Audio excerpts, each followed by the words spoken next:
చేసినాడురా తను కావ్యాలే రాసినాడురా శిలలే తెప్పించినాడురా ఘన శిల్పాలే మలచినాడురా చెరువులెన్ను తవ్వించి కరువు మారి ఆహా అన్నపూర్ణ కోవెలగా చేసినాడురా కులమతాల రక్కసిని రూపు మారి ఆహా రామరాజ్యం అన్న పేరు తెచ్చినాడురా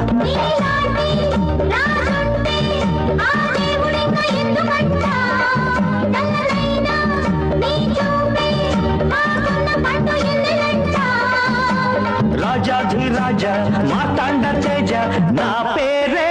రాజు మేరా నామ్ రాజు మన భారతంలో కౌరవులు పాండవులు రాజాలు ఈ కొండ వీటికి రాజసింహుడొక్కడే రాజురా